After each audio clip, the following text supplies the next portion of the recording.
let's start what we say last time. The theorem that we want to prove is we want to talk about the Benjamin equation.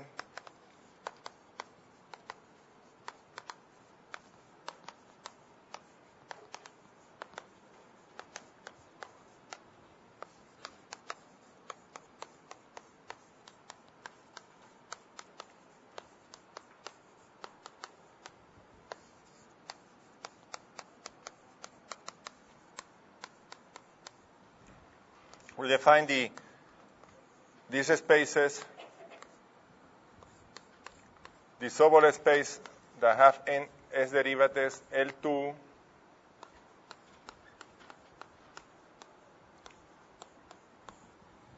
we put 2r here, means that x, the function multiplied by x to the power r is in L2, that's a square. Then the theorem that you already proved, let's go to the positive part, is this. If you start in C22,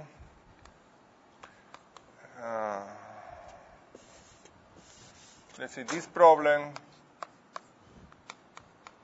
is locally well posed.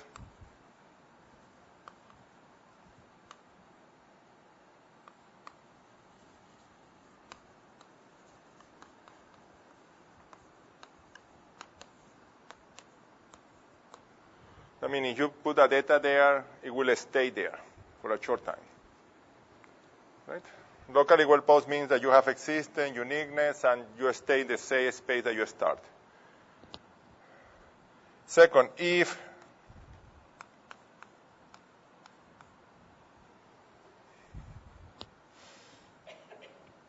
U0 belong to 3, 3 and have mean value 0, then you have local well-posedness in C33 intersection mean value 0.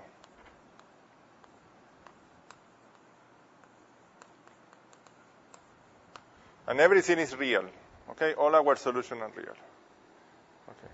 And then you prove that if U is a solution, let's say in C3, you are in H4 intersection C33 with mean value 0, if you wish. Let's put this.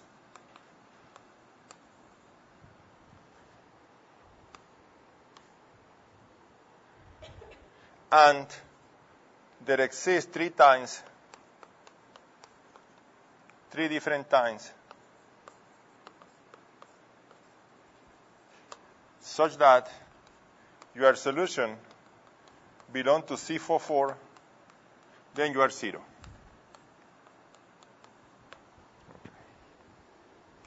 Okay, the picture is this.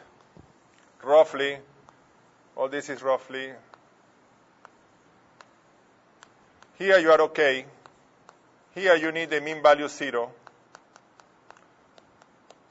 And here, forbidden.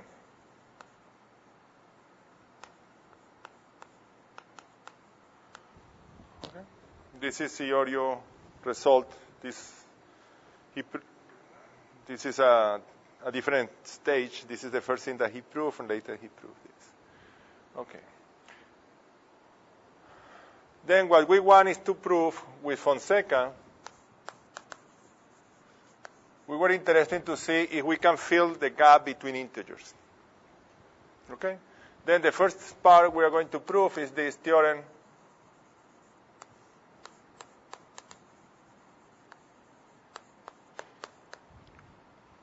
If your initial data is in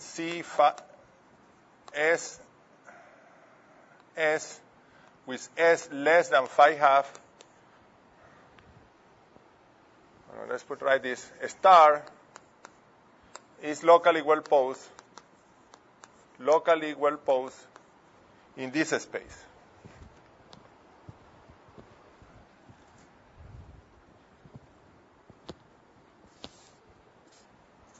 Look, for S less than 5/2.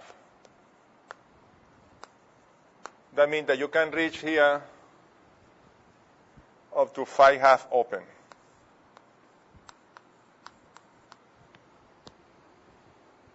Okay. This is the first part. Second, if you have a solution, if you, okay, star is locally well posed, if you ask for to have mean value 0,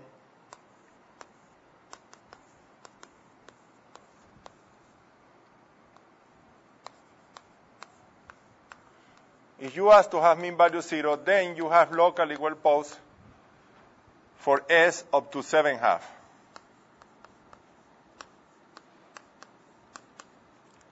You can extend your locally well posed up to here.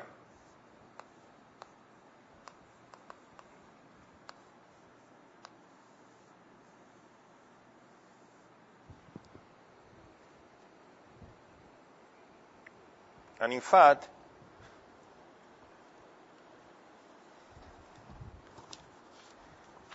let's prove that this is necessary. I'm sorry that I will have to look this. You can prove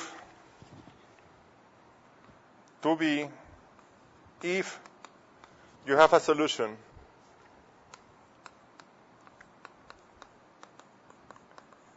that belongs to 2,2 solution, and at 2 time, and there exists 2 times such that you at this time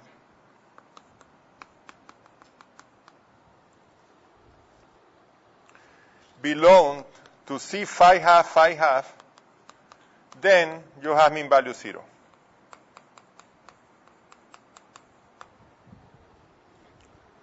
I mean, if you want to reach phi half, you have to have mean value 0.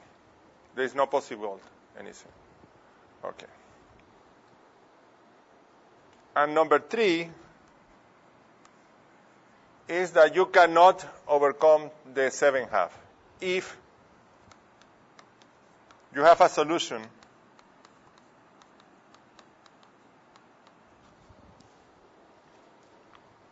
that is in C33, that this is allowed with mean value 0, you are here, solution, and there exists 3 times. Why 3 times? Because we are following the argument of Iorio, we discussed yesterday that it's kind of hard to come with 2 times. It's an open question. There exists 3 times such that you belong to 7/2,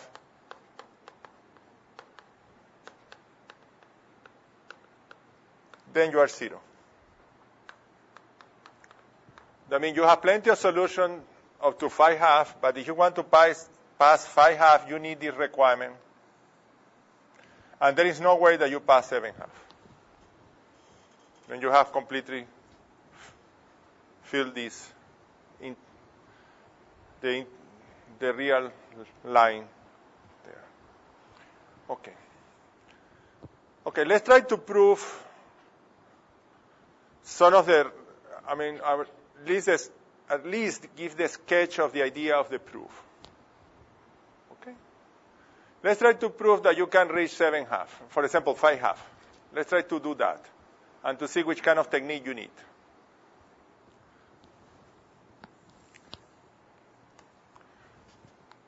Proof, a sketch.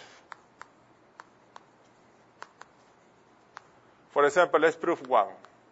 Suppose that we know that you have a solution. If you are in 2,2, you know that you stay in 2,2. We want to know that suppose that your S is 2 plus epsilon. That's 2 plus theta, and theta is something between 0 and 1/2. Let's try to see that the argument used that this theta is less than 1/2. And you have a data that belongs to 2 plus theta S. And we want to prove that you describe a continuous curve in SS. Regularity is not a problem. The problem is the weight. I mean, if you have solution that is in H2 and happen to have 24 derivatives later on, you will have 24 derivatives. It's a linear problem. Regularity is not the issue, okay? Then you will love to do this.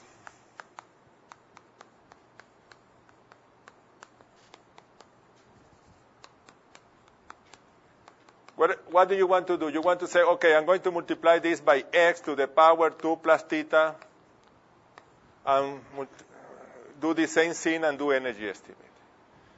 If you do that, right, it seems that immediately people that work in unique continuation will tell you that you are cheating because you are not assuming that everything is finite.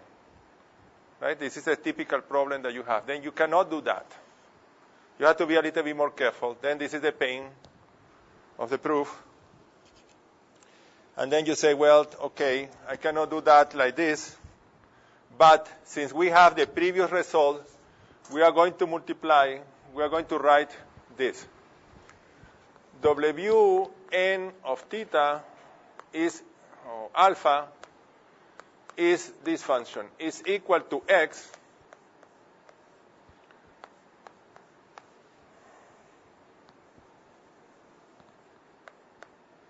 for x less than n to the power,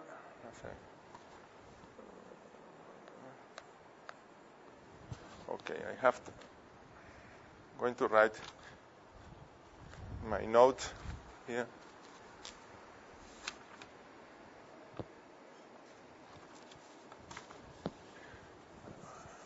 Is 1 plus x squared to the power alpha half if you are less than n, and is equal to 2n to the power alpha if x is larger than 3n.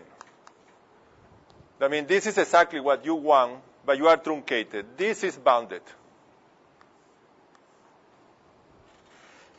This quantity is bounded, and when n goes to infinity, this quantity grows to this one.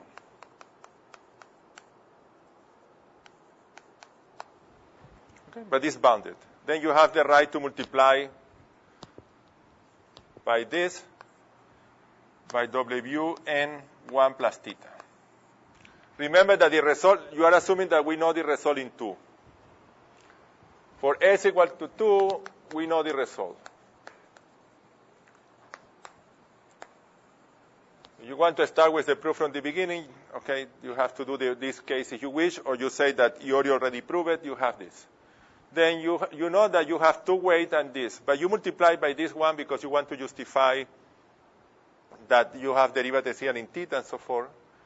You multiply by this, multiply the result by this quantity, and integrate. When you do that, you're going to have the following. 1/2 derivative with respect to t of Wn 1 plus theta, this u square, x and t, plus integral of Wn 1 plus theta, x, h, second derivatives of u, W1 plus theta n x of u, plus Wn 1 plus theta x u dx of u, Wn 1 plus theta n x of u dx. Okay? And you are multiplied by something bounded. You already know the result. You put power 4 here, then you can see that everything is finite if you do that very carefully. Okay. Is this clear, the argument? We are doing energy estimate, but we have to put the weight that is bounded. We can only afford to multiply by x and justify the computation. Is this okay? Okay. Let's make something clear. This term that is a nonlinear is not a problem. Okay?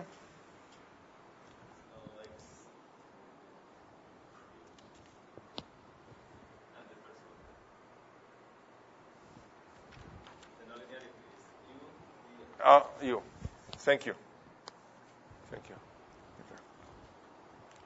Okay. How you're going to estimate this? You have this term and this term. This term can be written like u to the power 3, derivatives in x divided by 3.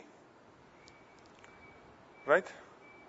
Therefore, you can pass the derivatives into this part or this part. When you pass the derivatives to the weight, it's the thing that you want, because the moment that you take derivatives of the weight reducing one power, and you don't have derivatives. This is the best that what you would like to do. Then this is going to be, you are not going to, when you do that integration by part, you have some weight that is less than this or less than this multiplied by u cubed. Then this can be estimated, if you wish, by this. Even by roughly this one, if you wish.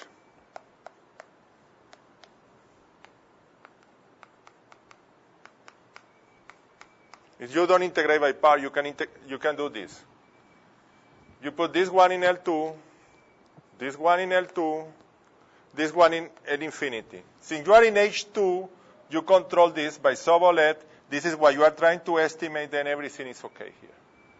By Granwall, this is the guy that is going to go to the exponent. This is the quantity that you are trying to estimate. Okay? Then you know already that this is a priori bound, at least locally, because you are in H2. You know the result in H2. Then this is not the problem.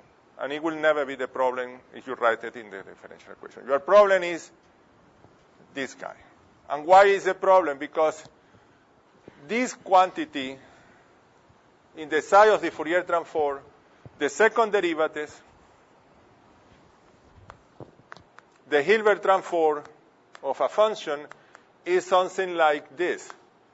You're going to have, for the Hilbert transform, you have sine. For the second derivative, you have c squared. You have something like this. Some constant here. And this quantity is C1, but not C2. Or it's not C2 or not C3. I mean, you have some problem of the regularity. This is the problem. Okay. Then we can forget the nonlinear term. We're going to be estimated like this. And look this one. Okay. Okay. Then we have this weight.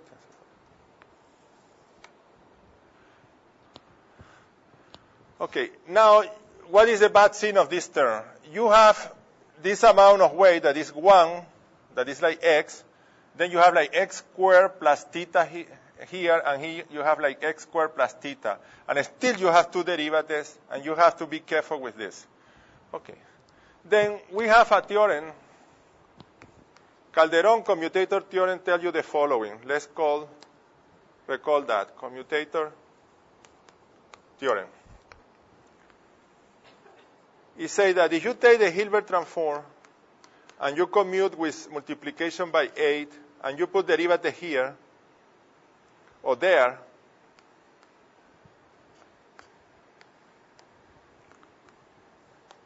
if k plus j is equal to 1, k, j are positive integers, can be 0, then you have this estimate.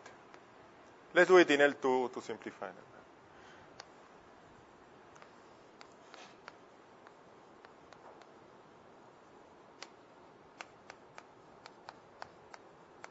Okay. That tells you that this is a differential operator of order 0, roughly speaking. This is a multiplication that is an operator of order 0. Then when you commute, you reduce 1 degree. You put the derivative here or there whenever you want. You have an operator of order 1. This is of order minus 1, composed with order 1, give you an operator of order 0 in F. Right?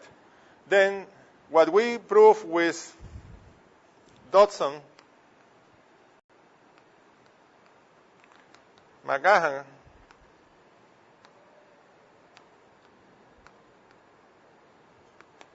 is that this is true. Suppose that k plus kj are positive integer. Then you have this.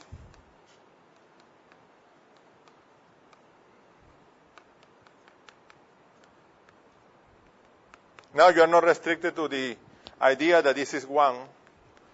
You have this.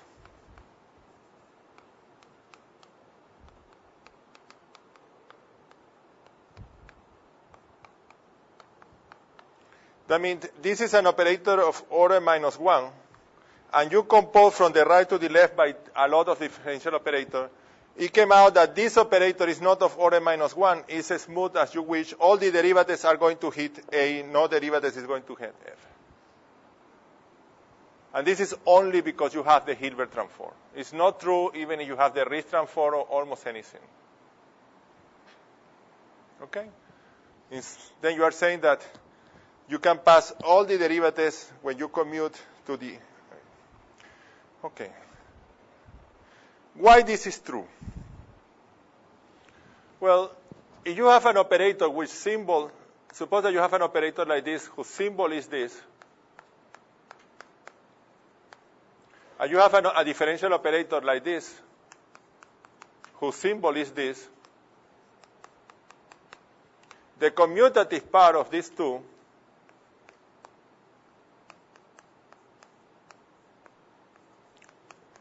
if you have pseudo-differential operators, we are not going to define what pseudo-differential operators are and so forth, but roughly speaking, the commutative things have symbol.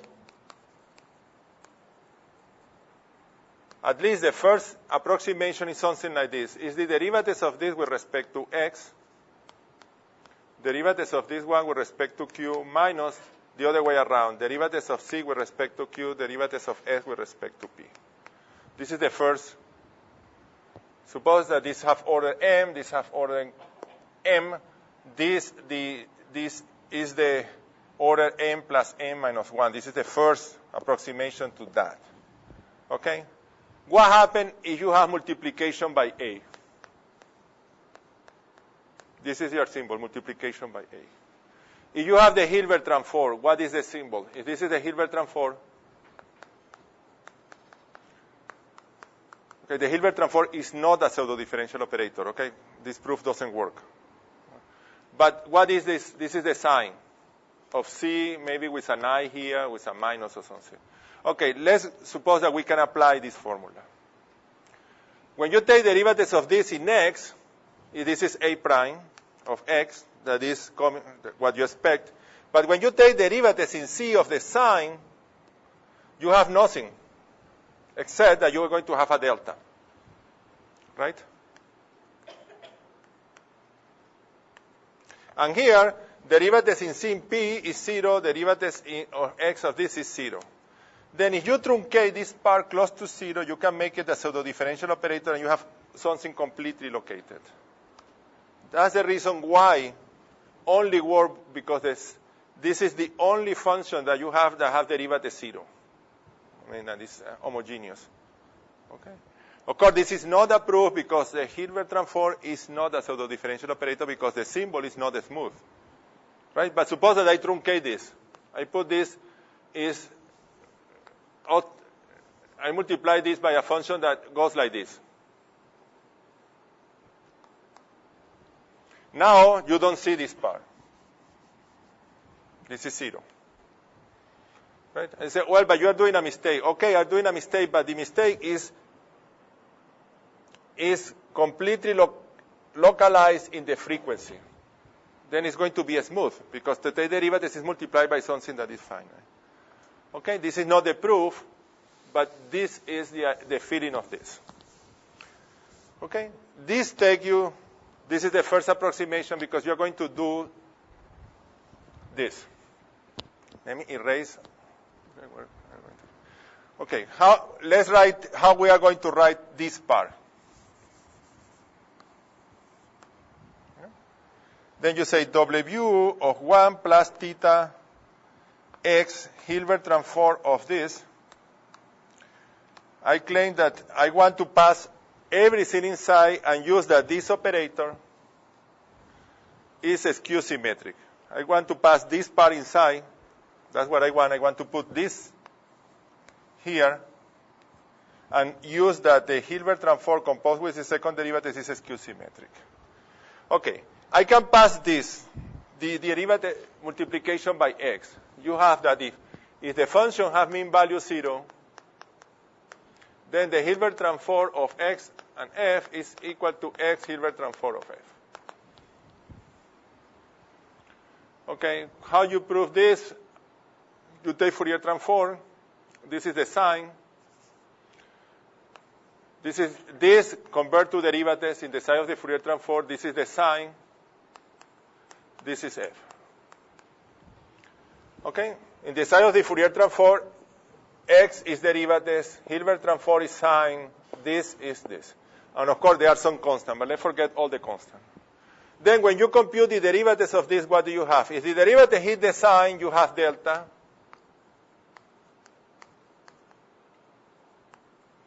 And then when the derivative hit this, then you have the derivatives of, you have sine, derivatives of f.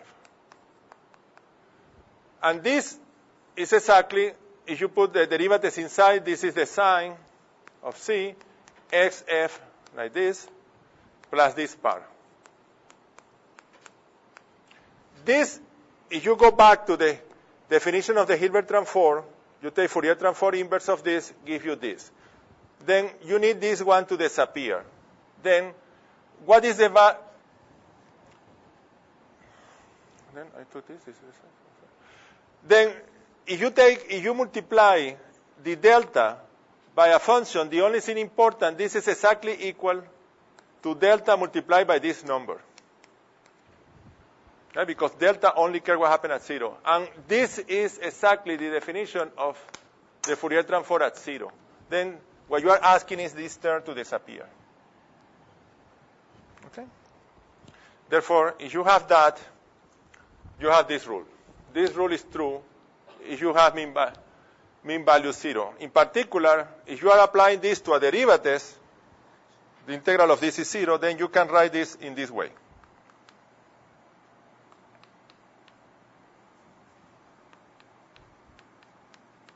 Then you can commute the x with it.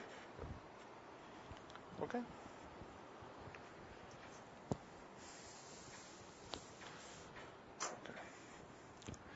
Okay, now we want to put everything inside, then we have to commute these two. Then we say this is exactly equal to 1 plus theta, Hilbert transform second derivatives of x by u. And when I do that, I have a mistake.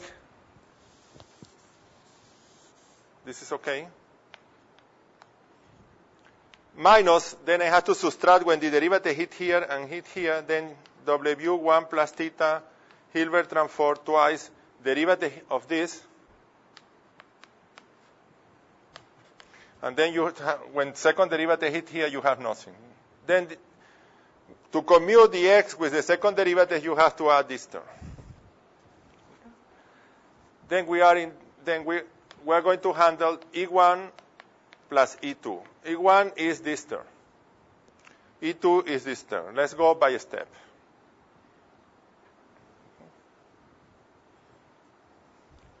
This is kind of a pain, but this is the proof, right? And in some moment, you are going to use this part. Okay. Then let's go here in E1. In E1, we have W1 plus theta multiplied by the symbol of the operator XU. You're going to say, I can commute this. I can write this in this way. This is the Hilbert transform. Commute with this operator. Multiplication by this. There is an n somewhere that I forgot. There is an n here, an n, an n. Then I'm going to commute these two, plus, if I commute this, it's going to be the Hilbert transform applied to this minus the one that I have. Then I have to write this minus here, and I have Hilbert transform of this.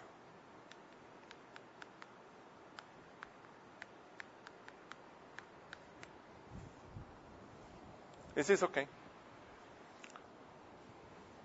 This is the commutator. Then there is the Hilbert transform of this multiplied by this, that is what I have here that cancel, minus the original one. Okay.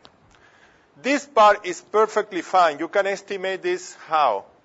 You pass these two derivatives into this one, and you have something bounded, and you have x multiplied by u.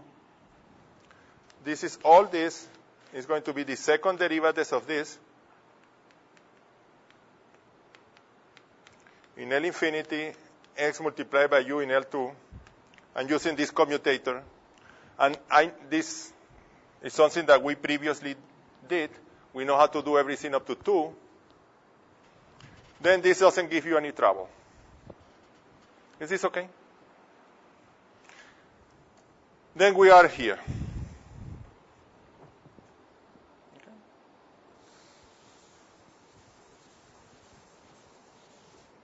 Then we use the commutator part that can absorb as many derivatives.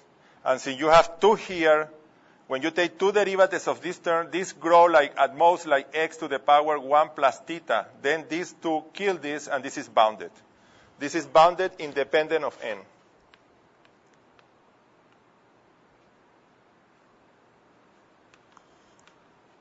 Then this is no problem. Now what are you going to do? I'm going to commute this weight against the second derivative.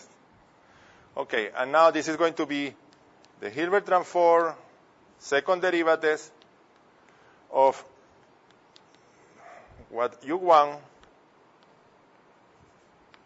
minus twice the Hilbert transform when you put one derivative here, one there.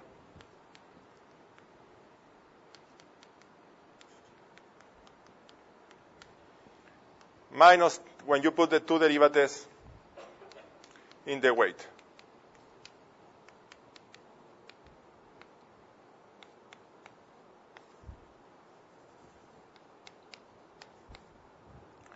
Okay. Remember that this is multiplied by this. Then, what happens when you multiply this quantity by this and integrate by part? This operator is skew symmetric. You are making all this effort to use that this function multiplied by the same function, this. You are using this.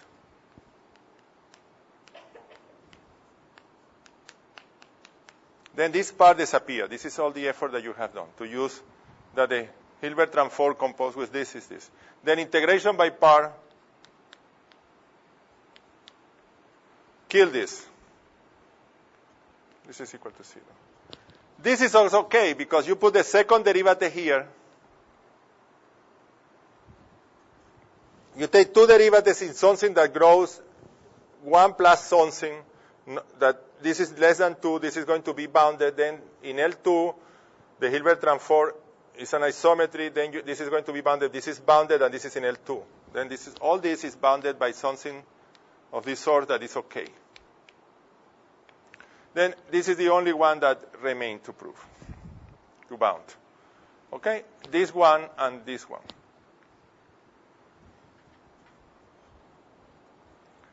Okay?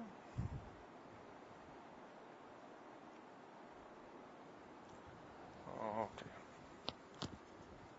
Prove this.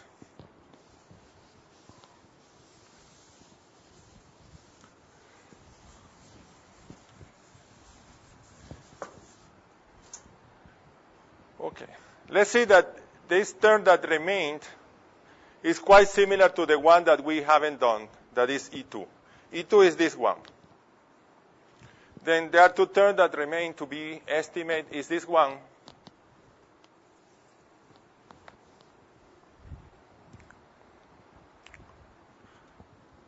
Hilbert transform the derivative with respect to x of this weight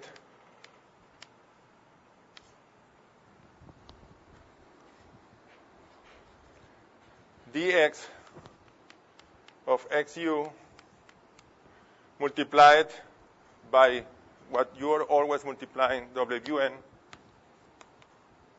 1 plus theta xu. And the other term that remains is E2, the one that is coming from E2, that is this one.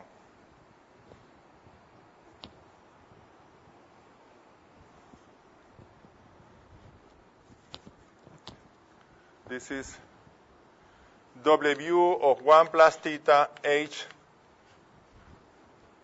dx of u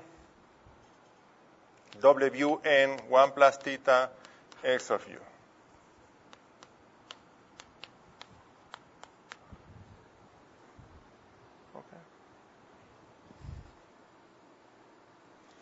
Okay, why they are of the same character? Because when you take derivatives, if this derivative here hit this one, you are in extremely good shape because you have killed one derivative and one weight, and you have this weight is at most grows like power theta, then you can put all this in L2.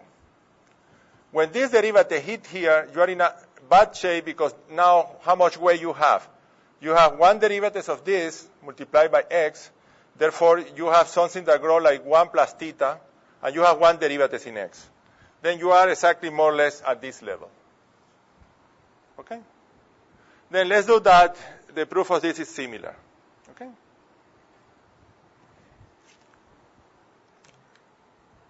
Okay, I think that we reached the point that we are going to use the second techniques.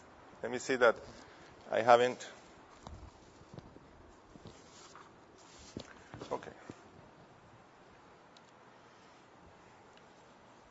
Then we want to estimate this in L2 because this is exactly where we are estimating. Our problem is to estimate this in L2.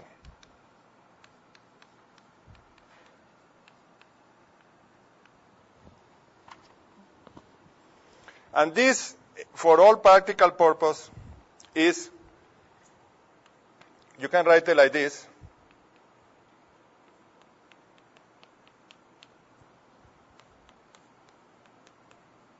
Okay, if you want, I will write it in a one step. Is this L2 plus this?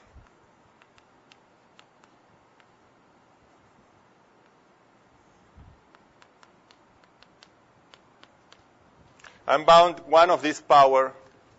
When you take the L2 NOR, this is bounded by 1 plus this, independent of m. Then when you put the L2 NOR, you take one power, I put 1 here, and I put the x here. Okay? Okay. Then this is not a problem you can still commute these two.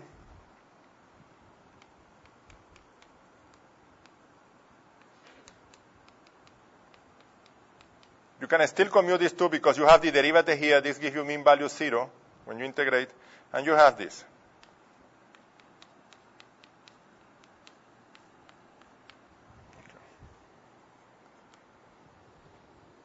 Let's see that we have to do something new for this, but this term, how can we bound this term? How are you going to bound this term? Now you have some fractional power here, you have Hilbert transform, you have derivatives. There is nothing that says that the mean value 0 apply to fractional power here that you are truncated. Nothing like this is true. Then let's recall something that we did.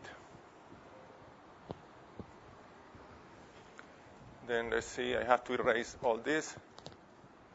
Well, where I will erase all this. Let me erase all this, and it's clear that we start with this equation.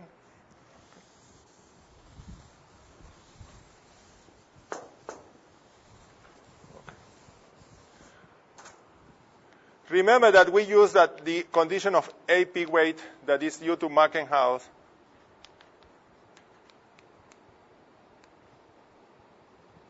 And to make the life short, is Mackenhouse and Whedon and Hunt prove that the Hilbert transform of F in L2 with this weight is less than some constant F with L2 with this weight if and only if W satisfies the following: the supremum over all interval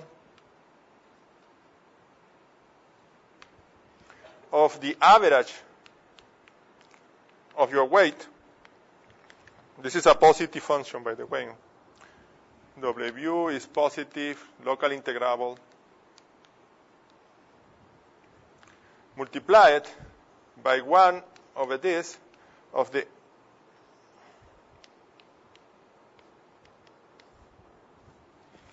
let me check the power.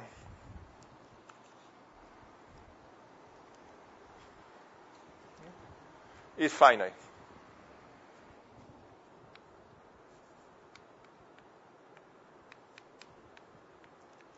Then this is finite. This is exactly some continuity with some density measure that have density W if and only if you satisfy this condition.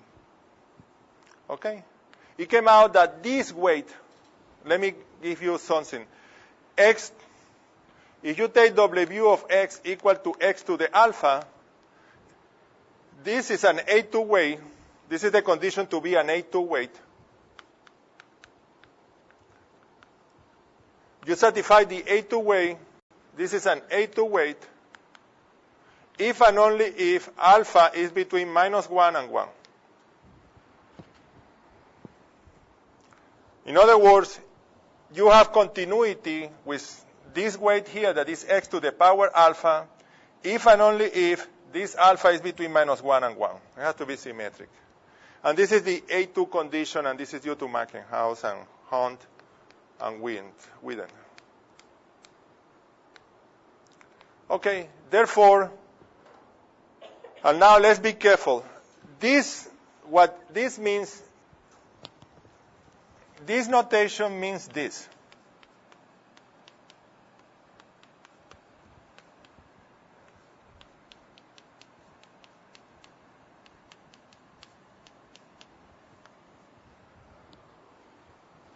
For us, the weight is part of the L2 norm. Our weight is part of the L2 norm. Then if you want to put this as square here,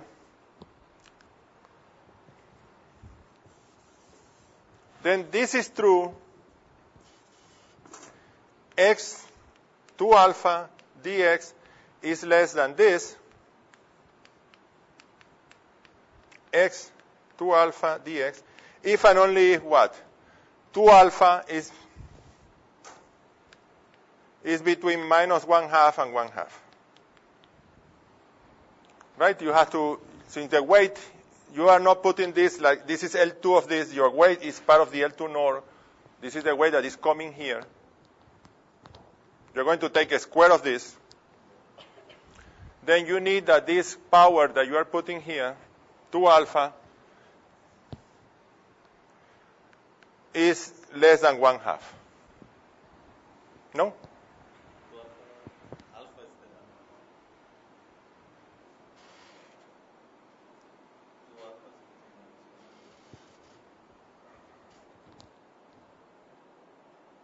Okay, you have this. Let's see. This is what you have.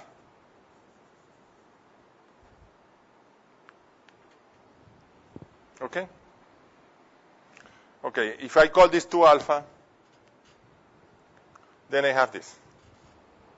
Then you are right, alpha less than 1/2. Thank you. Then this is exactly alpha less than 1/2 and -1/2. Thank you, Felipe. Okay, now you are in good shape, and I'm going to cheat, and you have to discover where I'm cheating, right? You are in good shape because you say, well, I'm putting this weight, right? This is the weight that I'm putting, and I have the power here that I have theta, right? Theta is going to be less than 1/2, right? Then I have it. And then you're going to say, well, but you have a 1 here. 1 is an L2 weight because it's the identity, the Hilbert, then you say, well, then it's okay. 1 is, this 1 is, if you are here, right? Then both are. Okay, where am I cheating? I'm cheating because I am truncating.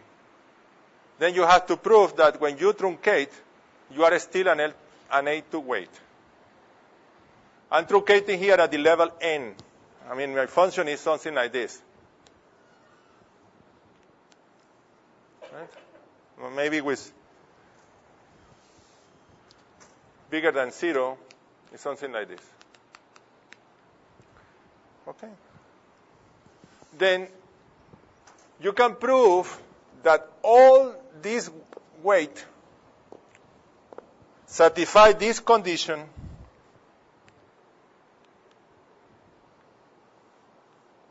with a constant that is independent of n. Okay? Then the truncation have nothing to do, there is no estimate have to do anything with n. Why do you need that? Because you want to have continuity here. I'm going to use the continuity, and I don't want anything to depend of n because I'm going to take n to infinity. Then I am using this theorem that says the following. This is Sarah Pettermilt.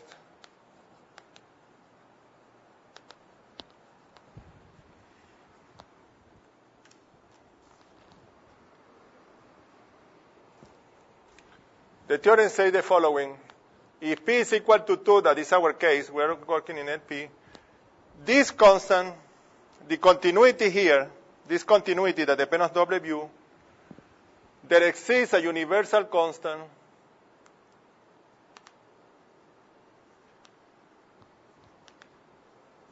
R, let's call it, such that this number is bounded by R, this number that you have here, the condition of the A2 way. That means, in particular, we have the theta here, that is the. Therefore, since if you control this condition that defines the A2 way, and you control that uniform, you control this one uniform. And therefore, nothing depends of n. Okay, and now nothing depends of n. You can come back here, and what are you going to do? You're going to say, either I'm trying to estimate this one, W n theta Hilbert transform of the x of u. And of course, since this theta is less than 1/2, you have continuity, you do this. There is a constant independent of n such that this is true.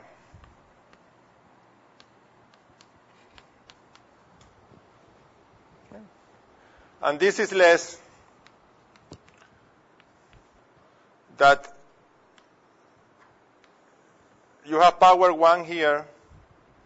Theta is at most 1/2, right? You're going to have the power is, this is x. You can do this easily like this. And you can do integration by part and prove that this is less than 1/2 second of u L2. Okay.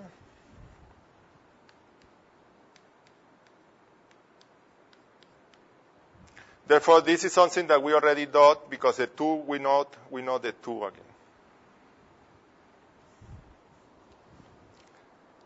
Okay. Therefore, you have used at this point that you can put this here. Otherwise, there is no way that you are going to have some continuity. And here you have to use the A2 weight in a uniform way that doesn't depend on n. Otherwise, you will not have it. Okay. Then still, we need to do this part. Okay. How you do this part, you can pass this to the other side. Then this is bounded by this. You can forget the Hilbert transform. This is an A2 weight. Then you have this. And now you're going to say, well, you are trying to estimate this.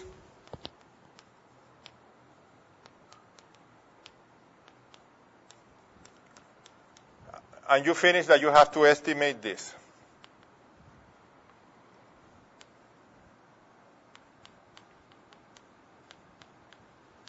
Well, you convince yourself that there is no way that these two have the same degree of difficulty because you have lost one weight, but you have put one derivative, and weight and derivative have the same. Then the only way that you can do with this one is use the differential equation, put it again, and do something with this.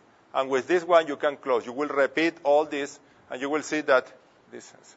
Then you have the derivatives of this plus the derivatives of this can be bounded in something that are bounded previously plus the same two things that you are trying to estimate. Okay? See, this is a horrible proof because you are only until phi half. This should be the simple class. Okay? How you do this proof in the real life is that you put you put the real power there and you do all the computation in a rough way and you check that this is true. And then you say, okay, this is true, then I have to justify. You go back and you say, if even when you are cheating, you cannot do it, then forget it. Then don't try to justify. Okay. Let's try to see if we can do the last one. I mean, we try to do this one. I don't want to do. Let's try to see if we can prove the last one.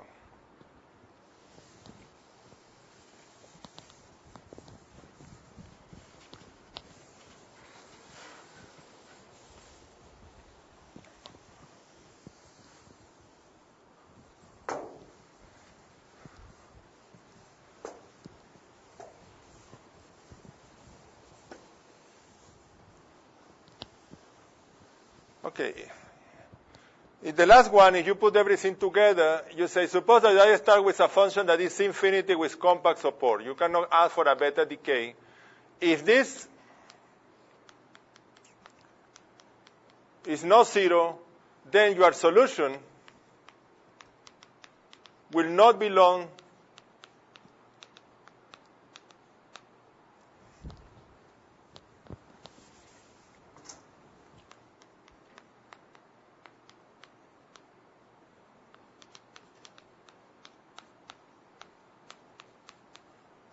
again.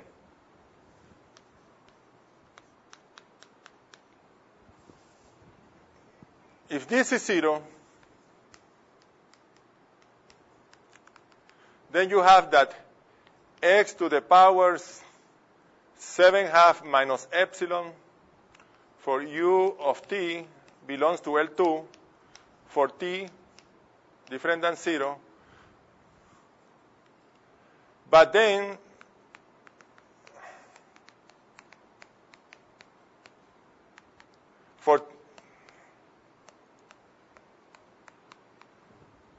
you will have that if you have mean value 0, you can apply this theorem and you reach 7/2 because you have all the regularity that you wish. You can reach 7/2, but not exactly 7/2. You need to do something and you can stay in L2. You have this decay, but you will never have this decay in 2 other times. It'll give you very precise decay. Okay? This is what we want to prove.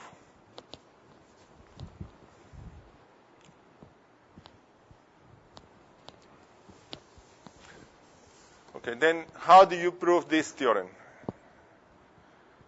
That if you start with 3 derivatives and 3 weights, that you know that you preserve that, you will never reach 7/2. Proof of 3.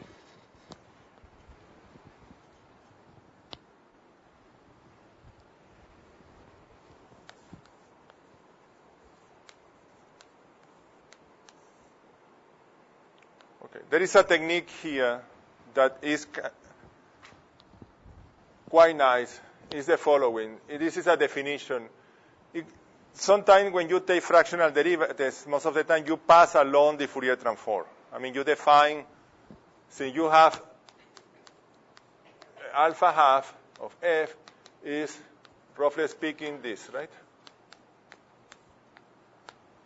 Except for a constant, you have, this is the fractional derivatives of order alpha. Right? Kind of annoying because you have to pass along the Fourier transform. Well, Stein has some characterization and Stricker too, but Stein is the one that we are going to use. He said that if, I'm not going to remember that number, if beta is a number between 0 and 1, and p is a number between 2n and 2n plus beta, or n plus beta,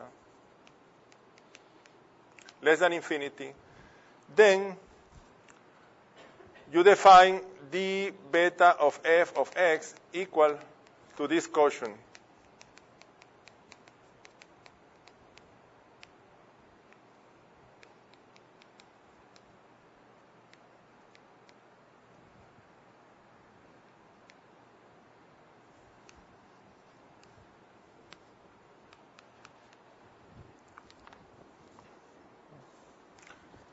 Then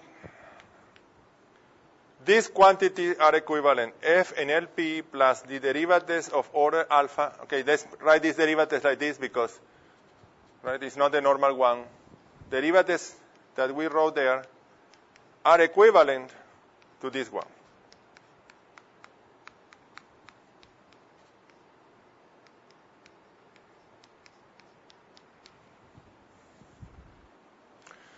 That means that to compute the fractional derivatives in LP, P in this range, and the fractional derivatives between 0 and 1, that is enough because if you are more than 1, you use the Leibniz rule, then you do this one. In particular, if P is 2, that is always allowed because this number is less than 2, you have that these two are equivalent. In fact, one is equal to another by a constant.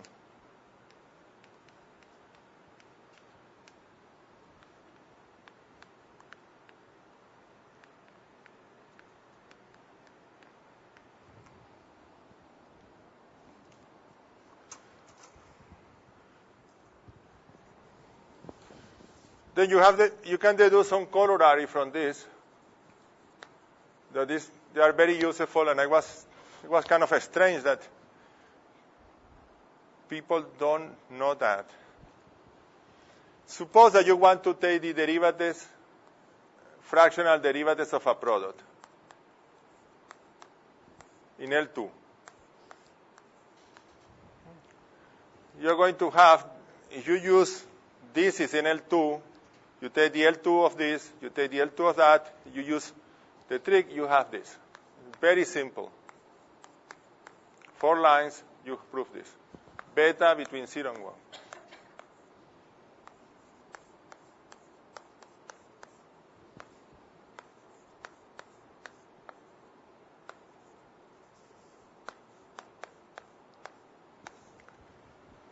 You're going to say, but this is known. No, this was not known. I mean, at least what you're going to compute the derivatives of a product in fractional derivative, what is known is then you put the derivatives in one multiplied by the other, but you compute the LP NOR of the first, and then the multiplied by the LP of the second. You have this kind of estimate. This is what you do. I mean, when you have a normal fractional derivative, you can do this kind of things.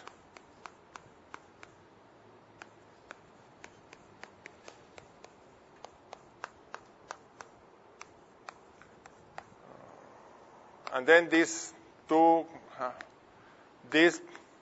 plus this inverse have to be 1/2. You have these kind of things. But you have here is that you are not killing the possibility that this one held this one and this one held this one to be in L2. It's not clear that, right? Suppose that, for example, that you choose F to be this one. And you don't have something like this. You are in a hard thing because this one will be only in L infinity. But when you take derivatives of this fractional, you will see that you are not in any LP. Then you cannot use things. You have to use commutator and suffer a little bit more. Okay. By the way, I don't know if this is true for this question, open question. Is this holds?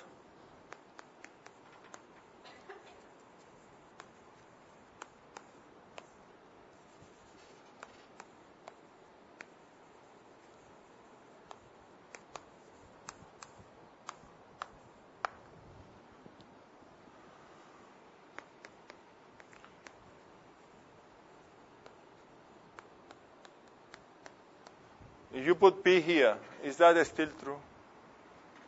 This is a known. I think it's false, but I don't know how to prove it. But,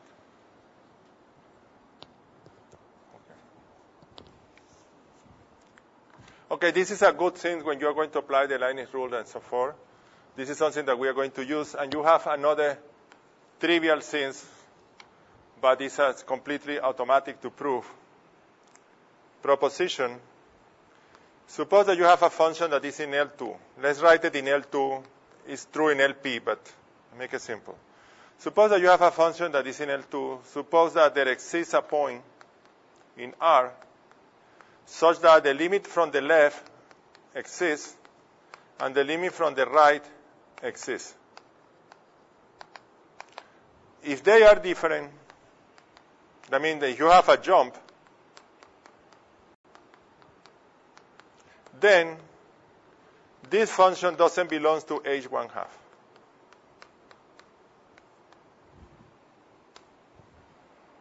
Okay? I mean, roughly speaking, you say whenever you have a jump, this is a, you can put P here, and then you put 1 over P here, but let's leave it like this, okay?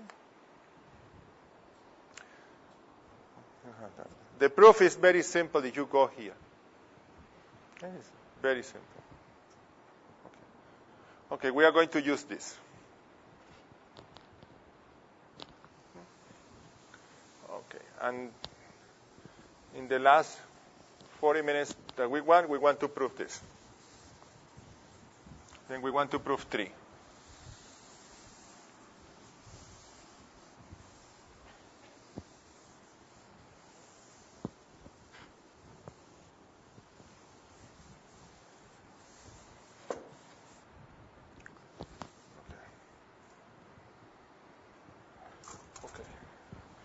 Why all this have anything to do with the proof of 3?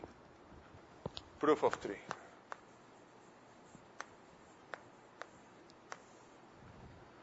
Okay, if this is the group acting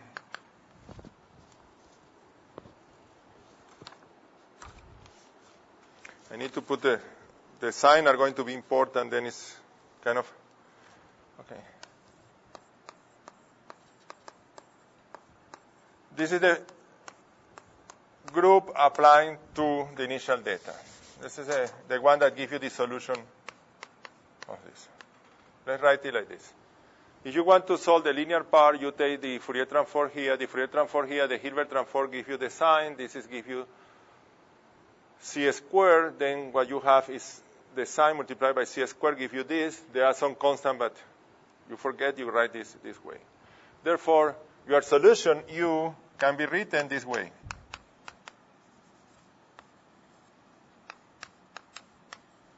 And since you pass this to the other side, will be minus integral W of t minus t prime of the derivative of U dx of U t prime t prime.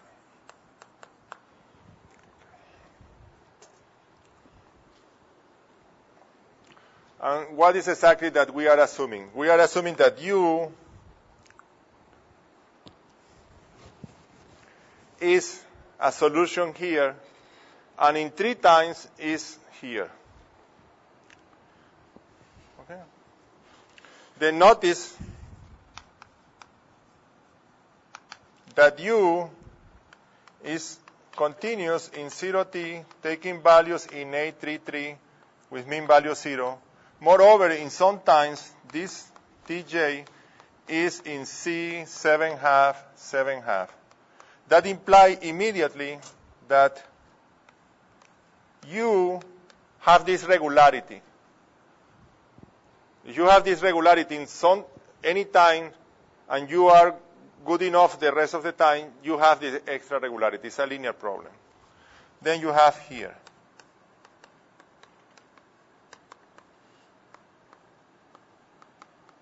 And if you have this way propagate. We have local well postness below this. Then you are here. Right? What we have is that for 3 times we still have this. And then this Without the epsilon here, at 3 times will give us 0. But we have this. This is a minus here. Is this clear? Is that clear? Because irregularity propagates once that you have this. We know that we have well postnet before, below 7.5, then you preserve that. Okay. Then your solution, the Fourier transform switch decay with regularity. Therefore, you have, this is 0, t, c, 7.5 minus 7.5. Okay? The Fourier transform of this switch decay with regularity.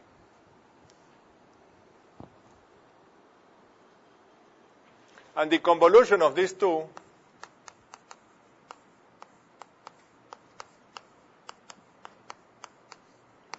well, the convolution has the property that the regularity of this is add to the regularity of that. Therefore, you can prove that the regularity of this is, for example, is very high. It will be, for example, 6. Because this function has 7.5 derivatives, this has 7.5 derivatives in L2, you can see that still you can pass 3 derivatives here and 3 derivatives here, and this is in L2 and L2, the convolution will be well defined and all these things. You have this. And now you have, okay. And then what is the decay? The decay of, when you take convolution, the decay is the worst of the two. I mean, the regularity improves when you take convolution, the decay deteriorates. But if both of them have 7.5, you can prove that you have 7.5. Okay, that's not bad. Okay. Then we want, what is exactly that we want? We want to prove that we are not going to work with this part, we are going to work with the Fourier transform of this. And what is the problem that we have? That we want to prove that you cannot have 7.5 decay of this. That means that you cannot have 7.5 regularity of this. That means this is what you have.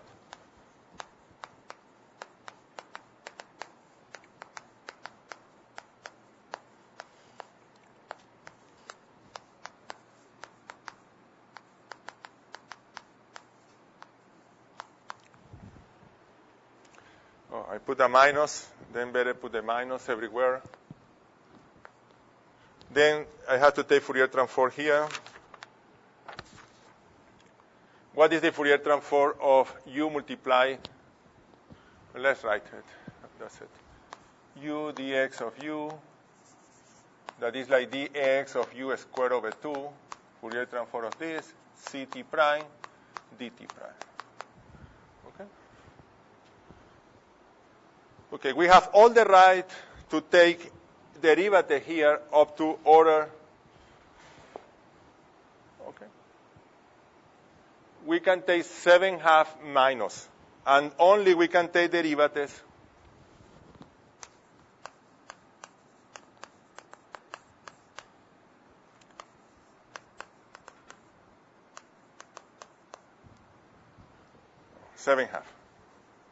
for tj, t1, t2, 3t. We change our problem to regularity of the side of the Fourier transform. Switch everything to that. Okay, then what is the third derivative of this? Then let's go to the pane.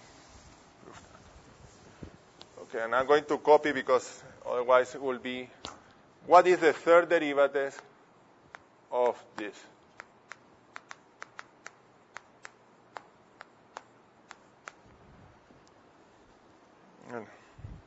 Okay, it's going to be this.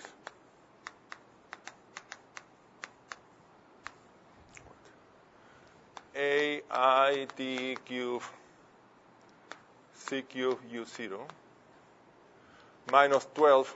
Okay, I'm going to write it, and I will explain why. What is the only important term? This minus 12 t squared c squared u0 minus 6i times ci of c dc of u0 minus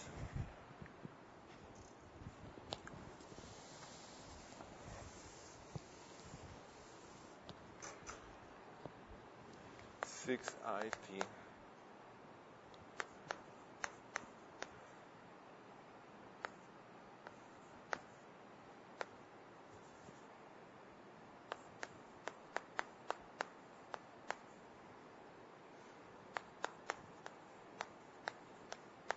Okay, this is the formula. Which are the bad terms here? What is exactly that you want? We compute already 3 derivatives of this, and we want to compute half derivatives more, because we are in 7/2. Okay. This term is not there. What is the quant? We have a delta here. Delta. Okay. You take 3 derivatives, you have the chain rule, right? It's a pain because this will come out and so forth. Then in some moment you are going to compute the derivatives of the sign, is this one. This term is not there. Why? Because this function has value 0 at 0. Then this is not there. u0 at 0 is 0. Then you don't see this. Then if I want to compute half of the derivatives of this, what is the bad term?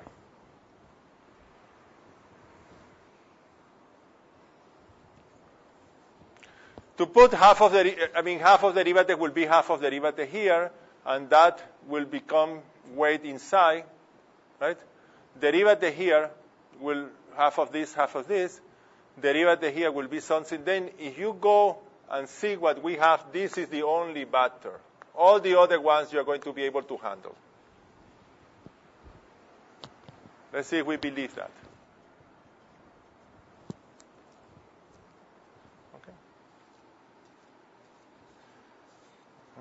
Then let me write, what I'm saying is we write this like this. This is exactly f, expression that depends of t, depends of c, of u0, Fourier transform. Then this can be written like this. F of t, c, u0, minus the integral between this, f of t minus t prime, C Fourier transform of t prime dt prime. And what is this? This is 1/2 of this, that is going to be C I U convolution with U.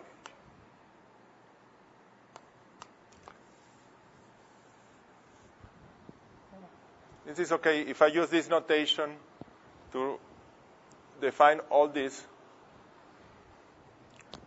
Okay. Let's do the following. Suppose that, because sync can bother you, that maybe you're going to say, well, but you have this and so forth. The problem is a problem about regularity of this. Then let's suppose that I truncate since. Okay? I want to compute half of the derivatives of this.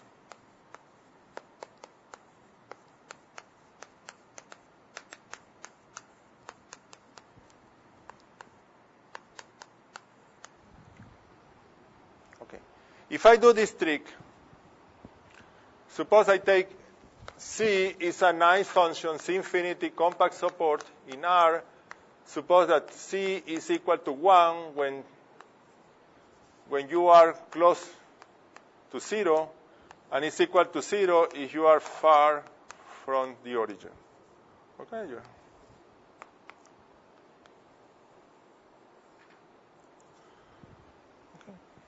And I want to compute this half derivatives. Suppose I multiply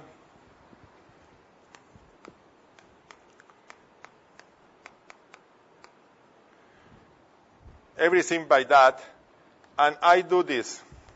I say, well, I can commute this. This is going to be equal, the commutator between half of derivatives and this, plus half of derivatives x. Okay, let's put an F here. This commutator makes things smoother, right? Because this is like half derivatives with a truncation with a nice function. This is an operator of order minus 1/2. Then this is okay. Then everything will be here, the problem. This is better.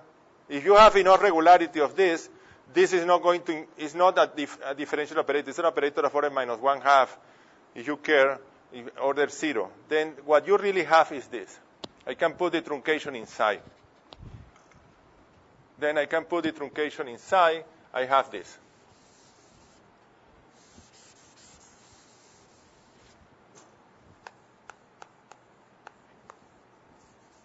This is what I'm trying to estimate.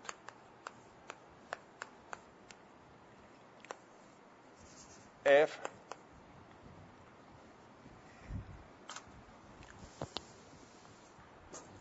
truncation C U solution derivatives 1/2.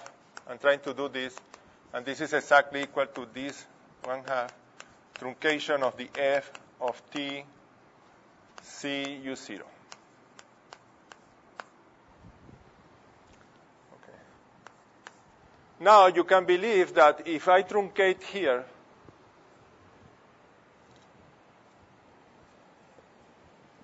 everything that have weight, something that grows, is nice because you don't see anything of that in infinity. This is okay. The derivatives of this, the whole derivatives of this, will give you a jump. But you compute, and the jump is still in L2. Half of the derivatives of this is still okay. Everything is okay except this is the bad term. You believe that? I mean, now I even localize things here. I'm going to have multiply all this by localization, and then this makes things nice, this makes things nice, and you multiply by nice function, then everything is nice. Then the bad term, everything is L2 except this term. Then up to L2 you have this. Of course, this is a long computation, but you realize up to L2 functions everywhere, you have, let's write it like this, L2, you only have this term. This one that is bad is minus 6 IT sine of C dc U0 minus T 1/2 dc minus 6 IT sine of C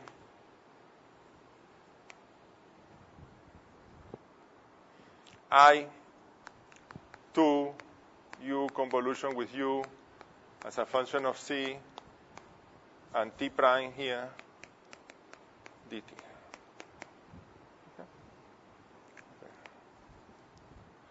All the other things will be L2. I mean, of course, you have to do it each by one, but you have to convince yourself that everything has enough regularity except the sign. These have regularity, these have regularity, these have regularity. There is no growth at infinity because you truncate. Everything is okay. Okay, now. Okay. How bad is this function?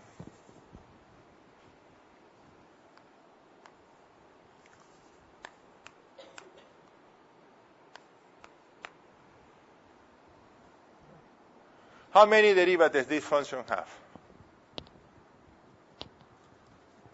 Remember that U0 was,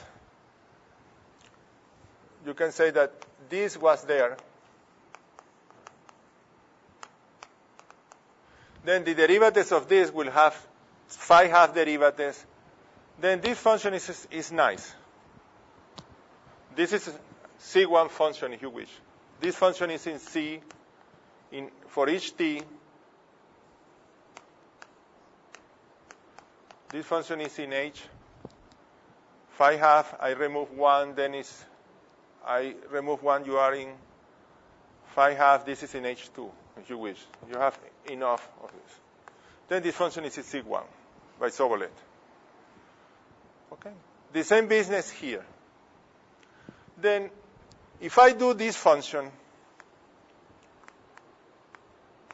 this is what I'm trying to compute. I write this function in this way. The sine of this minus the derivatives of this at 0 plus this.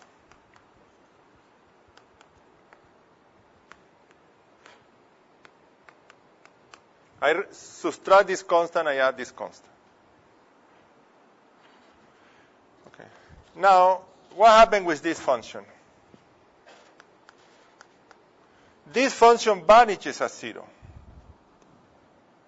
Because the value at 0 is cancelled here. Then you have a function that vanishes at 0. You are multiplied by the sine. Then how bad is this function? If you multiply a function that this function is sig1, you have a sig1 function, for example, and f is sig1. You multiply f of x minus f0 by the sine of x. How bad is this function? I claim that this is Lipschitz, for example. Why? This one have a jump, but you are killing the jump here.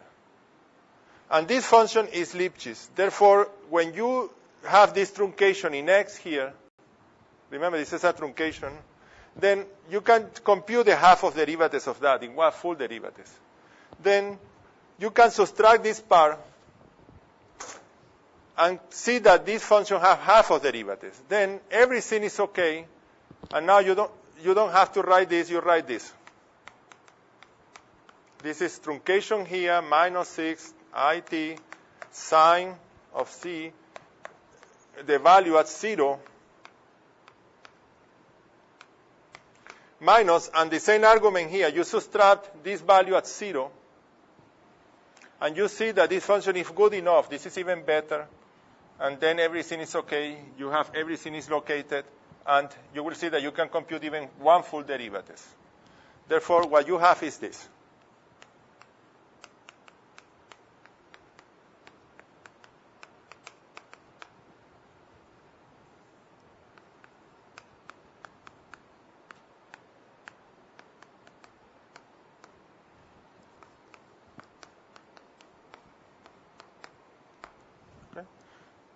All the error that you are doing are L2 functions.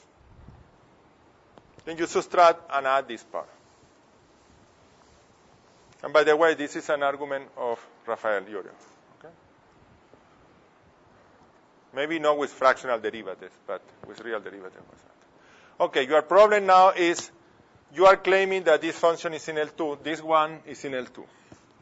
And now you are in the typical problem with the Benjamin Ono that you have this is something good, but you have two pieces, and you don't know because you have these two pieces that you want to say, oh, this is bad and this is bad, but two bad things can compensate and to be good. Then you don't know which of the two is bad. Okay, then you have to do another trick. Okay, what is the trick? The trick is this one. Okay. What is this? The derivatives of this, of the initial data at 0. What is that?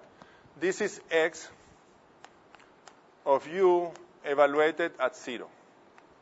This is exactly x of u of x dx. Right? I mean, except for a constant that will not bother. Okay. Okay. Okay. What is this? We lost a derivatives. There is a c here. Okay? There is a c here. There is a c here. Okay? This is the Fourier transform of this. That is the Fourier transform of this. Okay? Okay. Is this okay? No? Second?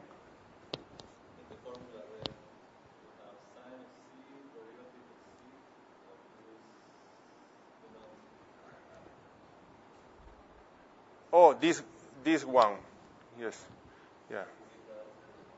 Yeah, okay, I have to put, you're right. Let me write this carefully. Okay. Then we have derivatives of C here. The Fourier transform of whenever we write here, that will be this one. I to C U, convolution U of C T prime dt prime. Right? Okay. Then we do the trick that to put this at 0.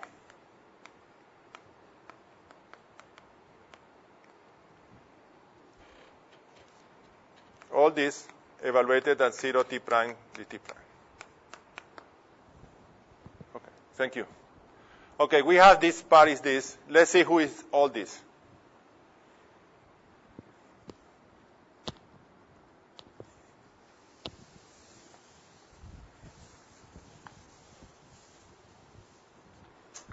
Okay, who is the derivative with respect to C of this quantity, this convolution with this, and then when you compute all this, you evaluate. After you do that, all this you evaluate here.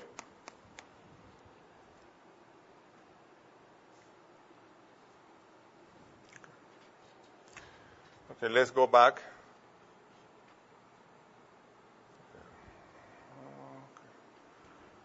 Let's see. This is equal.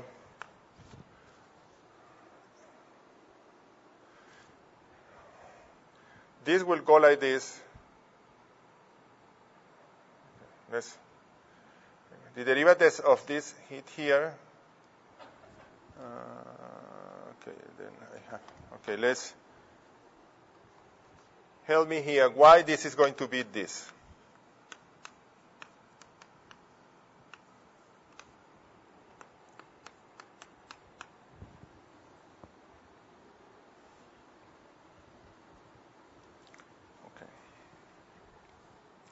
Remember, all this was the derivatives, all this.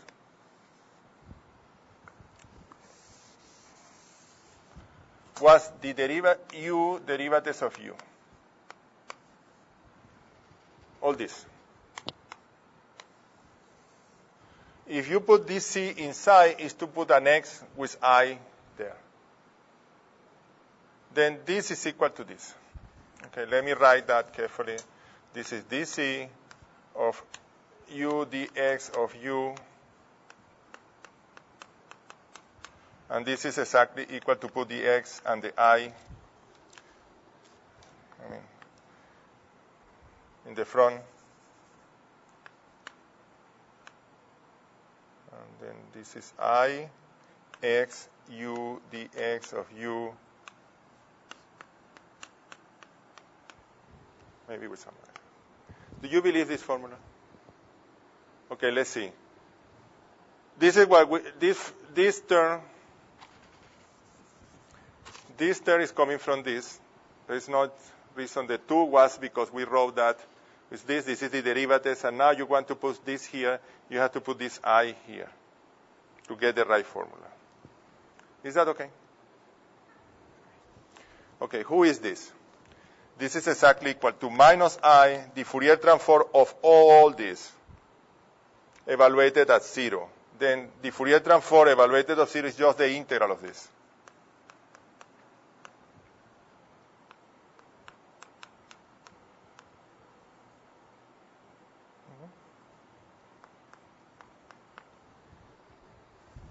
Is that okay? The Fourier transform evaluated at 0 is just the integral of this function. Is that okay? Okay, who is the integral of this function? Then you are going to write this as x u dx of u is x 1/2 derivative with respect to x u squared.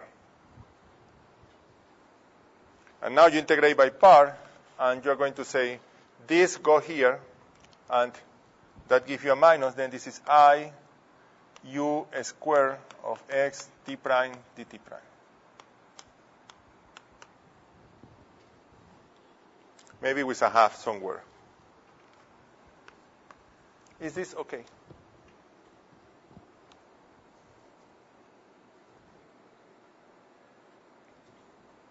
Is this clear? You write this way, and then you integrate by part. You pass this derivative here.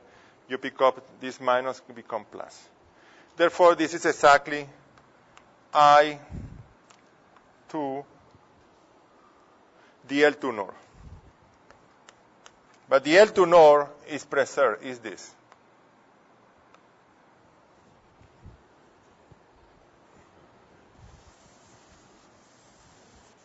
Okay? Then we're trying to identify who is this term.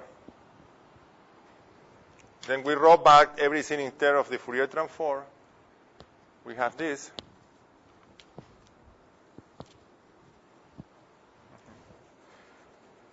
Okay, who is this? Let's go to the Benjamin-Ono equation and multiply by x this and integrate. You have enough decay to do that. You multiply by x everywhere and integrate. Then you have derivative with respect to t of x multiplied by u plus x Hilbert transform second derivatives of u plus u dx x u dx of u equal to 0. You can pass these two derivatives to this side to get 0. Right? Okay, you can. Yeah. This disappear. This is equal, the integral of x u dx of u is exactly what we just did, is x derivative with respect to x of u squared. Then this is exactly minus, you pass 1/2 dl2 nor. That happened to be a constant. Then you prove that the derivative with respect to t of x multiplied by u is just the L2 nor.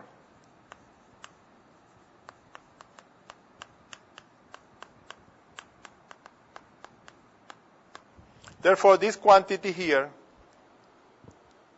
is just this. I derivative with respect to t of x of u of x t dx.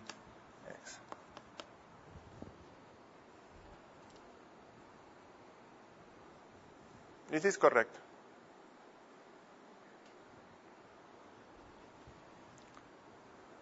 I recall, we localize, we subtract 0, and we localize now completely at 0.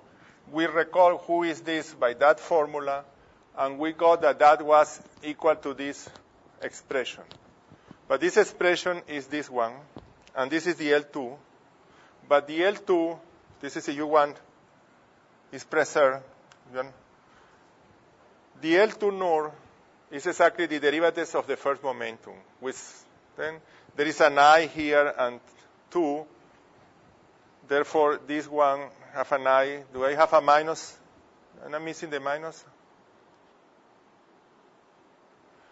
No, because I have a minus here. I have a minus here, but I have to pass to the other side.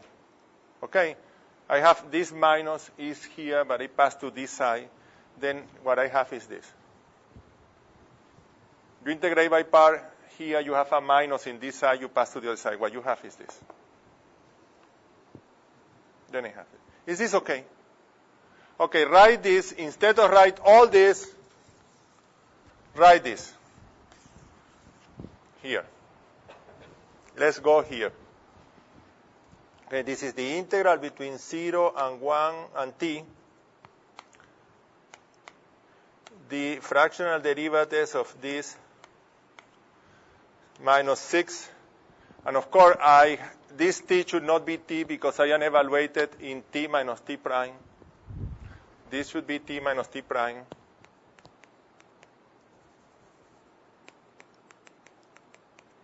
T minus t prime.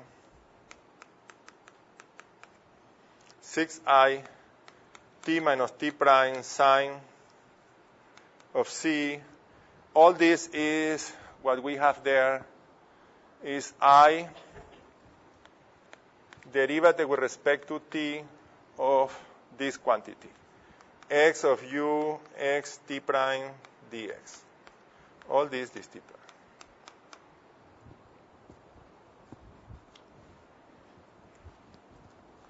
Does that bother you that you can pass this derivative here or there? I mean, you're going to integrate by part in t.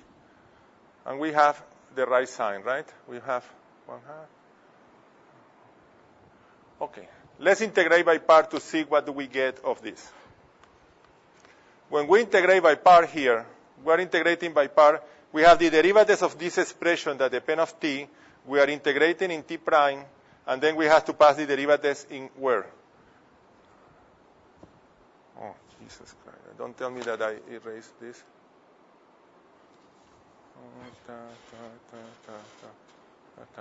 Okay, this term, I am forgetting this term that has to be here. And it has to be here too. This term, in the definition of f, I cannot, this one is the bad one, this multiplied by this. Then I have to put that one. I'm sorry that I forgot that one. You can see that this expression is missing something. There is e to the I t minus t prime c, absolute value of c. And here there is e to the I t c c. The bad term is this multiplied by this one. And there is the fractional derivatives by the 1/2 that I can put it inside or outside, doesn't matter. Okay, what happens when you integrate in time? It's going to be all this evaluated, this expression evaluated in t equal to 0, in t equal to t. Okay. Then what do you get?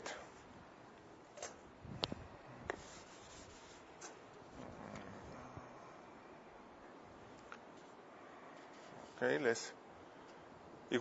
we are very close to finish. We have to do the integration by part and so forth. Okay, let's see. The estimate here will be what? Let's do it carefully to see that it will appear some kind of magic in the. Then it will be this evaluated. We are going to write this is d 1/2.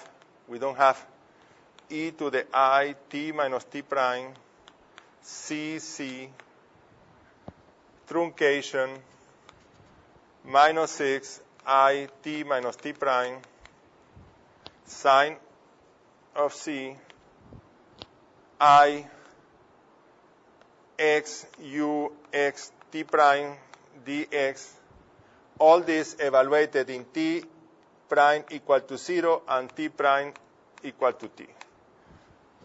Minus when I pass the derivatives in t to the other side. Okay? When I pass the derivative in t to the other side, what do I get?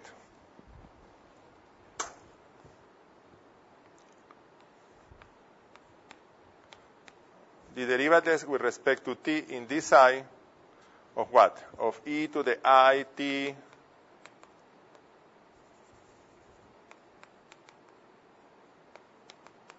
c c, this one. All this minus 6 I t minus t prime sine c and this expression x u x t prime d x, all this dt prime. Then this is derivatives up to here.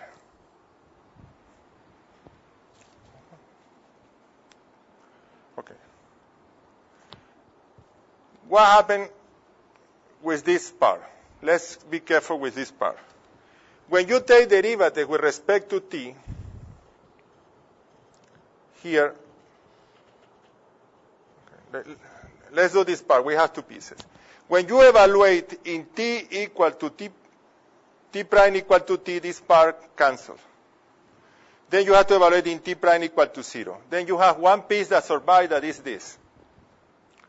You have this half of derivatives of this expression. 6, you have t prime is equal to 0 minus 6 it sine of c I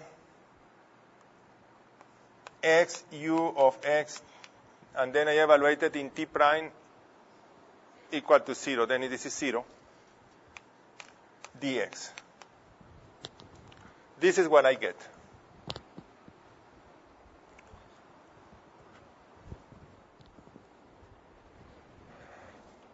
What I'm missing something. When I evaluate in t equal to, this one is 0.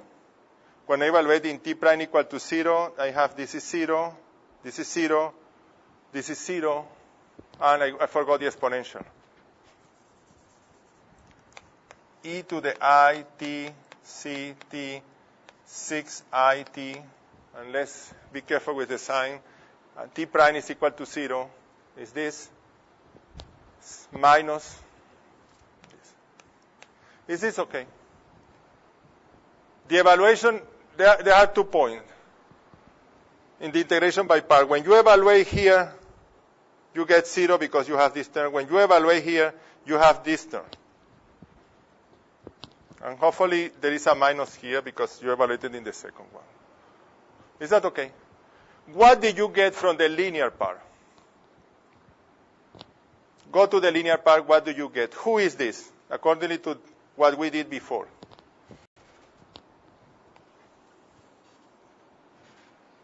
This expression is exactly this expression. This is x u0 of x dx. Right? Who is this expression?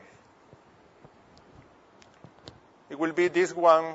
If we have done the constant correctly, it should have done, but we have some I somewhere that is not supposed to be there. Let's see where I am missing the I. Let's see. Where did I put my? No, here. Then let's see. This is equal to minus I here, minus I. Then this one, what you have in the linear part here is minus I.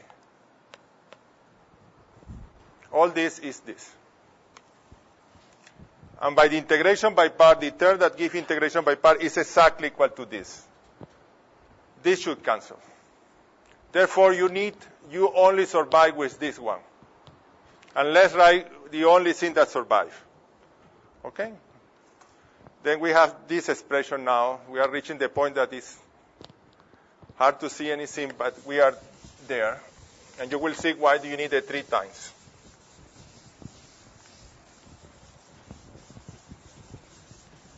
Then up to everything in L2, you have this expression. The derivative with respect to t, you have, okay, let me write all this. Now the sign doesn't matter. You have half of derivatives of the expression dt of e to the I t c c 6I c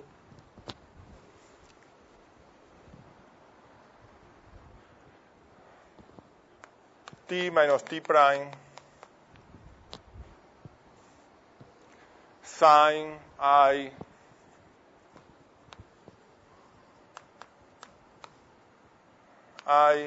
x u, where do I have? U of x t prime dx.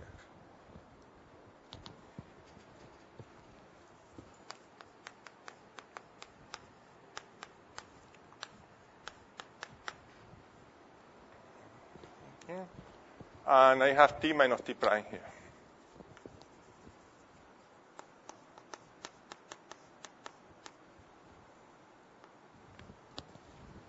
Is this okay? I have to compute this. Okay, when I take derivatives of this, my problem is I can erase functions that are in L2.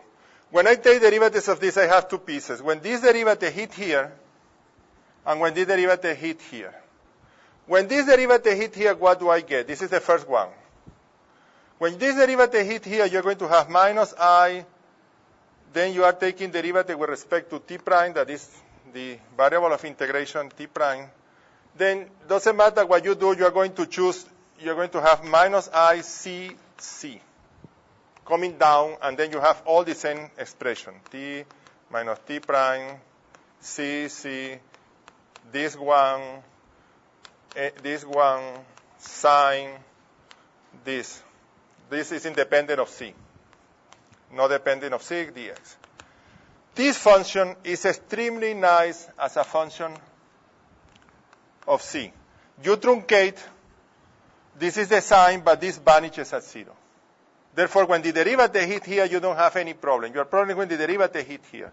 Then up to L2, you only have when the derivative hit there. And when the derivative hit here, this is like putting 1 there. Then everything is reducing that this function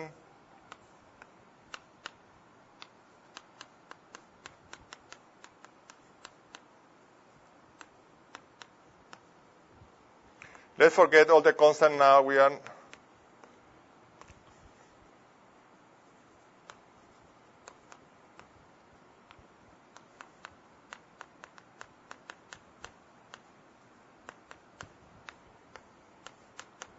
belongs to L2 at 3 times.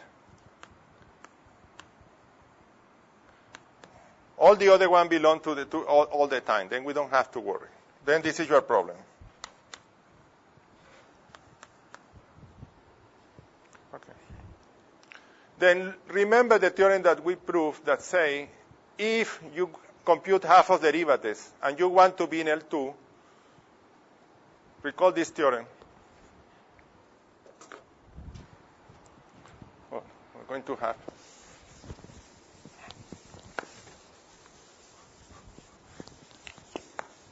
We just have a theorem that says if f is in L2 and there exists a point such that the limit from the left exists and limit from the right exists, and they are different, you are not in L2.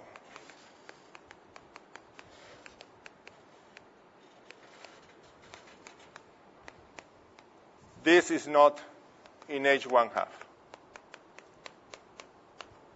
That is equivalent to say that half of derivatives of this is not in L2. Right? Therefore, go here and say, well, what is exactly that you have? This function that you have here doesn't have to do with C. This function that you have here is the only part that you have to do with C. And you are saying that this function is in L2. How can this function be in L2 when you know that this one has a jump? You have to do only, right? Okay, what is the only way that this function is in L2? Is that when you put c equal to 0, right, this is 0. The only way that this function is in L2 is that when you compute half of the derivatives, you vanishes. But what is this? Then you need this. At t equal to 0, at t1, let's say you are computing, let's say at t1, then at c equal to 0, you need this.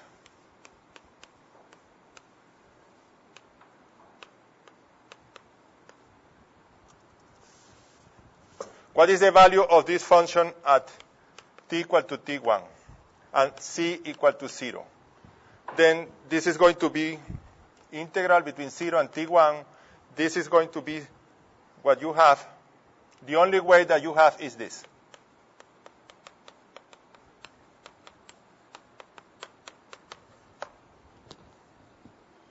The only way that this function is in L2 is that the part that you are computing, this certainly you cannot compute half of the derivatives of this. But when you integrate at equal to, when you integrate and evaluate at equal to 0, you have that this is 0.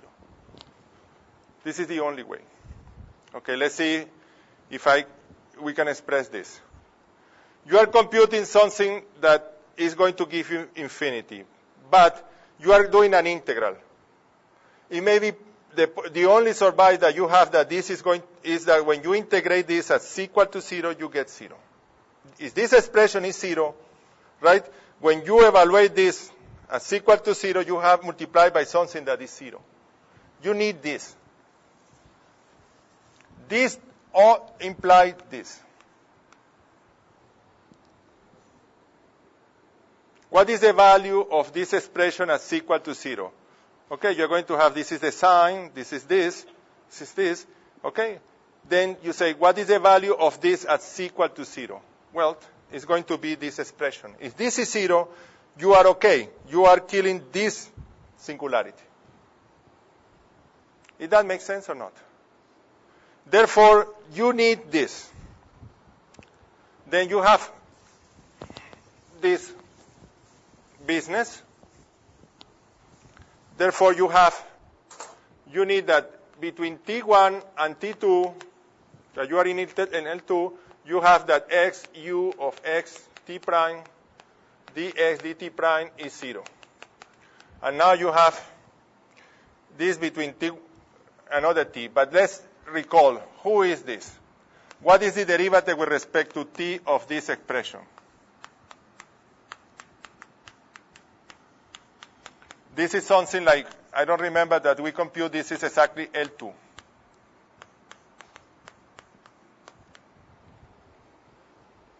This quantity is all the time increasing. Therefore, if you are asking for this quantity to have mean value 0, it's okay. You can have mean value 0. It's increasing, in some moment was negative and was positive, but it will never be value 0 again. Then you are saying, okay, I have 3 times that I am in L2. Then, since this is in L2, this integral has to be 0 in this interval and has to be 0 in this interval. But you are integrating something that is increasing. You cannot have that. The only way that you can have that is this is 0. And this is what you need at 3 times. What you have, by having this at 2 times, you prove something that this quantity, that is monotone, have value 0. And then have value 0 here, you cannot have it both ways. You can say that it's not straightforward, kind of